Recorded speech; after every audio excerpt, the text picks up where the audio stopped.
Hello everybody, आज हम बात करने वाले हैं खांसी के प्रकार, यानी किस तरह की बीमारी में हमें किस तरह की खांसी देखने को मिलेगी। सो फ्रेंड्स, आज का टॉपिक बहुत ही इंटरेस्टिंग होने वाला है और इस टॉपिक में हम समझने वाले हैं किस तरह की खांसी किस तरह की बीमारी को इंडिकेट करेगी।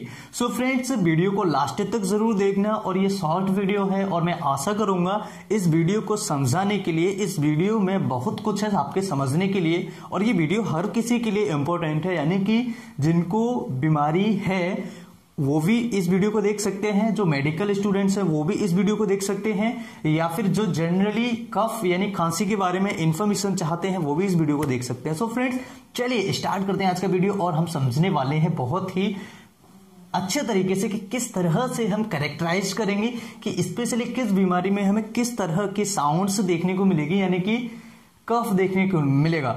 सो फ्रेंड्स, सबसे पहले हम बात करते हैं इसके कारण के बारे में। देखिए, इरिटेंट लंग डिसीजेस और हार्ट डिसीजेस, स्पेशली इसमें हम दो की बात करेंगे, लंग्स डिसीजेस और इरिटेंट के बारे में। इरिटेंट क्या होते हैं? जैसे फ्यूम्स होती है, यानी ऐसे समझ लीजिए कि हमारी ट्रेकिया किसी चीज से इरिटेट हो रही है, यानी कि उसको परेशानी हो रही है, ऐसे समझिए। मान लीजिए मेरी वॉच है, अगर मैं इसे टाइट, अभी ये लूज है, अगर मैं इसे थोड़ा सा टाइट बांध देता हूं, अगर इसे टाइट वियर कर लेता हूं तो इससे मुझे क्या होगा? इरिटेशन होगा। थोड़ी बहुत देर में मुझे आलस आने लगेगा, यार ये हो क्या रहा है, तो फिर मैं इसको लूज करूंगा। इसी तरीके से अगर हमारी ट्रेकिया के अंदर कोई फ्यूम्स जाती है, एवस्टस यानी कि छोटे छोटे कण अगर जाते हैं, या फिर कोई फ्यूम्स या फिर एयर टेम्परेचर होता है, जिसकी वजह से क्या होता है, हमारी ट्रेकिया के अंदर इरिटेशन होता है। हमारी ट्रेकिया के अंदर सीलिया होते हैं जो म्यूकस को बाहर फेंकने का काम करते हैं, और जब हमें स्पुटम आता है, जब हम ऐसे एक प्रकार का साउंड प्रोड्यूस करते हैं इसे हम बोलते हैं सॉर थ्रोट, तो ऐसी कंडीशन में हमें क्या होता है? इरिटेशन होता है ट्रेकिया के अंदर। अगर हम बात करें लंग्स डिसीजेस के अंदर, हमें देखने को मिलेगा पल्मोनरी फाइब्रोसिस, एडिमा है, निमोनिया है, अस्थमा है, सीओपीडी है, एंड ब्रोंकियल अस्थमा है, ब्रोंकाइटिस है। So many types of disease जो लंग अस्थमा यानी कि लंग्स डिसीजेस की वजह से हमें देखने को मिलेगा। सो फ्रेंड्स, हम बात करते हैं कि किस तरह की साउंड्स में हमें किस तरह की डिसीज हमें देखने को मिलेगी। अस्थमा की अगर हम बात करें तो यहाँ पर डीप ब्रीथ अगर एक पेशेंट लेता है, यानी कि एक पेशेंट है और अगर वो एक लंबी सांस खींचता है, उसके बाद हम उसको खांसी आती है, जो कि 2 से 3 वाउट्स होते हैं, 2 से 3 वाउट्स हमें देखने को मिलेंगे। और ये जो बीमारी है अस्थमा में, क्या होता है, जो एयरवे होता है वो थोड़ा सकरा हो जाता है, और ये मीडियम साइज एयरवे की प्रॉब्लम है, वहां पर इरिटेशन होता है या फिर उसका इन्फ्लेमेशन हो सकता है, जिसकी वजह से अस्थमा की प्रॉब्लम में हमें एक प्रकार का साउंड सुनाई देगा। और ये साउंड्स स्पेशल हमें इंडिकेट करता है कि हो सकता है ये साउंड्स अस्थमा की बीमारी का हो। एक ऑडियो आपके सामने प्ले कर रहा हूं, उस ऑडियो को बड़े ध्यान से सुनिएगा कि किस तरह की साउंड्स हमें अस्थमा में सुनने को मिलेगी। सो ऑडियो को प्ले करते हैं।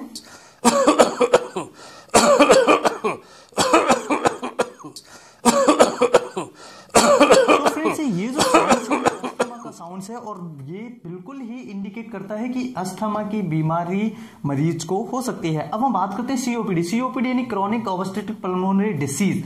यहाँ पर क्या होता है, ये स्मॉल साइज एयरवे की प्रॉब्लम है। लॉन्ग साउंड्स हमें यहाँ पर देखने को मिलेगा, यानी कि जब कोई पेशेंट अगर उसको खांसी आती है तो ऐसी कंडीशन में हमें एक लॉन्ग साउंड सुनाई देगा। और यहाँ पर मैं आपको एक ऑडियो प्ले कर रहा हूँ, इस ऑडियो को बड़े ध्यान से सुनिएगा और इसको कैरेक्टराइज कीजिएगा कि अस्थमा की ऑडियो अलग था और सीओपीडी का ऑडियो अलग है। मैं आपको डेमोन्स्ट्रेशन दूंगा, मैं लाइव आपको एक वीडियो में बताऊंगा कि किस तरह से अस्थमा, सीओपीडी, पल्मोनरी फाइब्रोसिस या फिर एल्वोलाई इंटरस्टिशियल जो डिसीजेस जिनकी वजह से होती है, वहां पर हमें किस तरह की साउंड सुनने को मिलेगी। हम बात करते हैं, इस साउंड्स को हम प्ले करते हैं। सीओपीडी की साउंड्स है।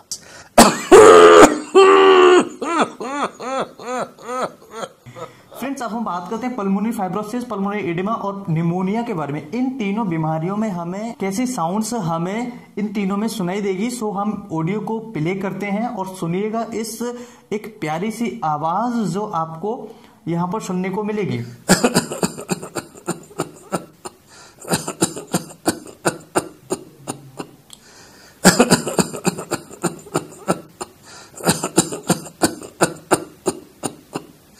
होगा, यहाँ पर हमें रिपीटेड मल्टीपल वाउल्स देखने को मिल रहे हैं। अब हम बात करते हैं कि किस तरह से हमें फेरेंजाइटिस, लेरेंजाइटिस और इवन ट्रेकियाटिस की वी साउंड्स हमें खांसी हमें किस तरह की सुनाई देगी। सो हम सुनते हैं इस साउंड्स को भी और कैरेक्टराइज कीजिएगा अस्थमा, सीओपीडी और पल्मोनरी फाइब्रोसिस, पल्मोनरी एडिमा और निमोनिया में इन तीनों से किस तरह से वो साउंड्स बिल्कुल अलग है, फेरेंजाइटिस, लेरेंजाइटिस और ट्रेकियाटिस। सो सुनते हैं हम उस ऑडियो को।